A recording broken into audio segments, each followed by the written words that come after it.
Hello, everyone. Thank you very much for the invitation to this conference. In this short presentation, I'm going to talk about the role of sustainability in the tourism recovery in Central Asia. But let me first introduce myself. My name is Anula Galewska, and I'm the founder of Sustainable Tourism Made Easy, which is a boutique consulting and training company. We support and help tour operators, hotels, and destinations willing to become more sustainable. Our company is a member of Global Sustainable Tourism Council, and also we are an official representative of green destinations in Russia, Kazakhstan, and Kyrgyzstan. In the last year, over the year now, I had the great pleasure to work with many partners on the Switch Asia projects in Kazakhstan and Kyrgyzstan. And I guess this is the entry ticket to this conference. What I'm going to talk about today is not about the tourism, the COVID impacts on tourism during the pandemic. I'm sure that many people will bring up this topic. What I want to focus on is the change that needs to be done in the industry to move forward and thrive. And let me quote Mark Radka from UNEP. This pandemic sent a warning that we need to change the way we live, travel, and see the world. What I want to talk about is the switch in thinking that we can observe already throughout the coronavirus crisis, and I hope it's going to stay with us afterwards. So while before COVID, I think a lot of attention was put mainly on the satisfaction of the traveler. And we were really trying hard to make the traveler happy. While now and during the coronavirus, we realized that the other part of the equation is even probably more important, that is the well-being of local people. So instead of thinking about how to create better places for people to visit, the tourism industry really needs to focus on thinking how to make better places for people to live in. And fortunately, our customers really support this thinking. So according to different researches that have been done during COVID, we realized that people really do care about local people. And our customers really care about the communities.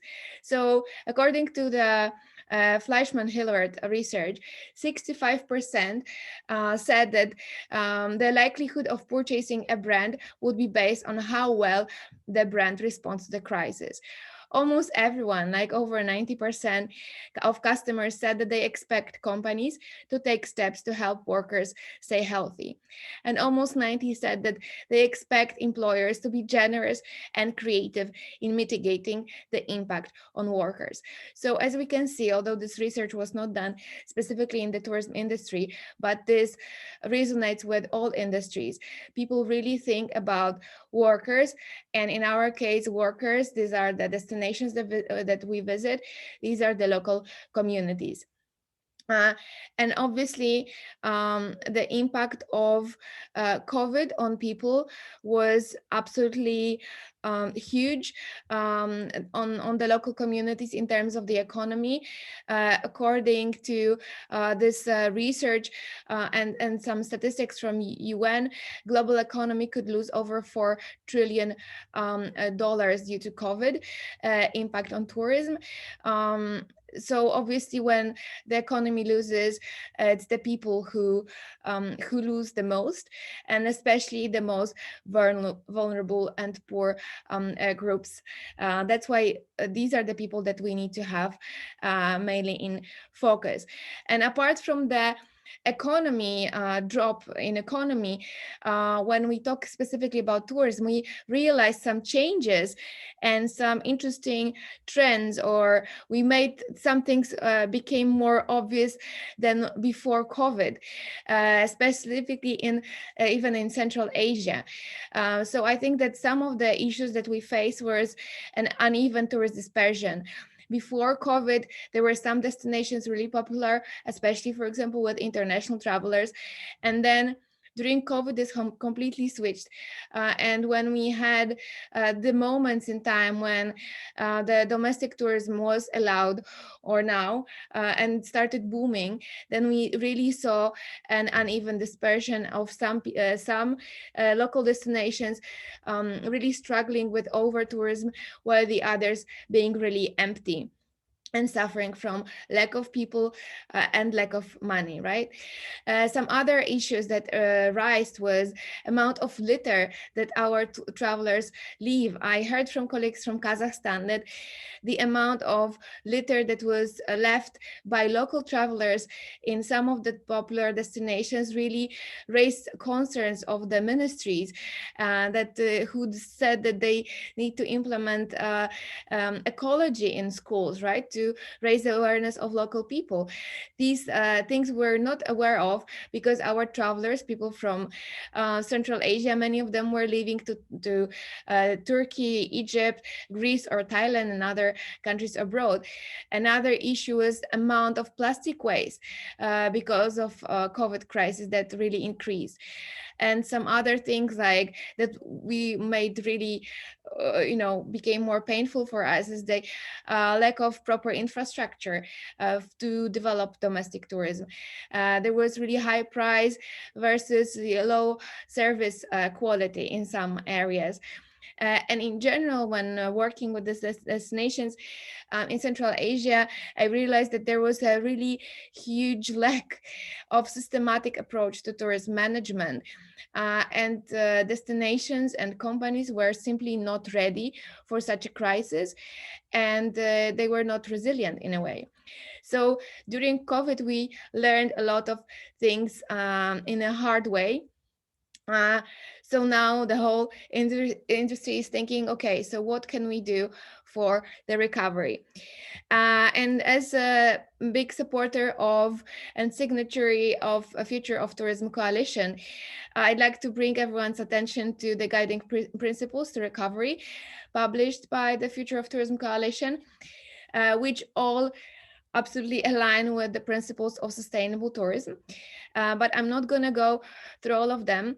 I just want to highlight a few thoughts, a few approaches that I believe are really, really important, specifically for Central Asia. And the first one would be diversifying tourism offer. Obviously, many destinations in Central Asia really dependent on international travelers, and also the tourism offer was created for foreigners.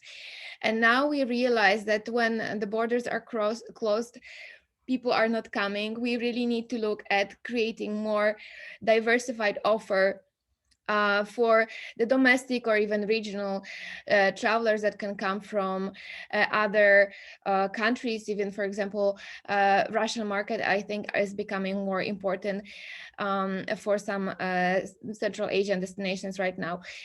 And also, we continue, that's already started before COVID, and now it's going to continue. People are looking for really good experiences, and now they're willing, when they restart traveling, they're really ready to spend more money on really great adventures, on the unique experiences, on the experiencing the local culture and creating more positive impact. So definitely diversifying tourism offer is something that many destinations in Central Asia need to think about to be more flexible and offer something really, really special for the tourists that are coming.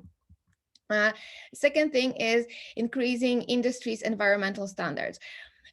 One thing is really educating the customer, educating travelers about simple things like stop littering on the streets, in the mountains, in the nature protected areas. But in general, the industry needs to think more about the climate action, and whether they are measuring simple things like water consumption, energy consumption, CO2 emissions. we realized that during COVID, when everything was locked, the air was cleaner, and it was easier to breathe. I think this we need to continue, and definitely the industry needs to take more responsibility for their contribution to the climate change. And one thing that is extremely important, especially in Central Asia, is the animal welfare. Um, there are certain tourism products that use wild animals, and they really have to be taken care of in order to thrive in the future. I heard that even some animals are taken and used from endangered species. So definitely it's something that Central Asia needs to think about more actively. And in general, people come to Central Asia to see a fantastic, unique landscape. So preserving nature is extremely important. Another thing that is really resonates with the concept of taking care of people and boosting local communities and boosting local economies, refining supply chains. So definitely there is a need to look at our suppliers base and buying practices, especially when we talk about bigger chains, when we talk about hotel chains, when we think about tour operators. Where do you source your products from, starting from food to cleaning supplies to furniture and other elements? Tourism can create more jobs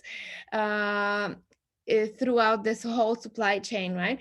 So that's why we should be looking for always local suppliers, then thinking about better product suppliers, those who can offer more environmentally friendly products, and also impact suppliers, so maybe social enterprises, cooperatives, and simply small local micro entrepreneurs who can offer some unique products to make even our tourism offer more unique and engaging for the traveler. Another thing is simply taking better care of tourism workers. Many people have lost their jobs. It is extremely common to work illegally in tourism, to work on a very low wage, without any insurance, and simply without simple ethical principles.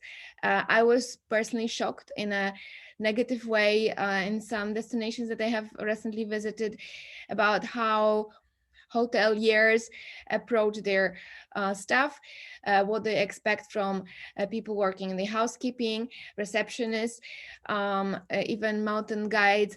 So definitely this is an area that we need to work really hard on in Central Asia, on making better conditions for tourism workers, um, having at least some basic security, safety for them, and offering them legal contracts. I think this is the minimum, and without meeting this basic standard, Central Asia will not be able to work further with, let's say, European companies, which have very high labor standards. So this is, I think, one of the bottlenecks and should be a priority for the tourism industry in Central Asia. And the last, what I want to talk about is the need for standardization of sustainable tourism in Central Asia. That means integrating sustainable tourism into the national strategies. It means promoting sustainable tourism certification schemes that already exist, so we don't need to reinvent the wheel. And also providing financial support and other incentives for those who decide to be more sustainable and, for example, apply for a certification. And again, even with the standardization of tourism sustainability schemes, we don't need to create everything from scratch in Central Asia. We can, for example, use a great example from the European Union, which published earlier this year Sustainable Tourism Implementation Toolkit, which shows step by step what a country can do to implement sustainable tourism standards on a national level. So definitely this is a interesting document that I would love everyone to read. Um, so the final thought, your community is the destination you want to sell. So invest in it, invest in all different aspects. And I think that if we keep taking care of local people, then travelers will be really interested to meet them and see what's going on. So the local communities should be our priority. Thank you very much. I look forward to meeting you, to working with you. Drop us a message, follow us on Instagram, and I hope to see you in person soon. Have a great event.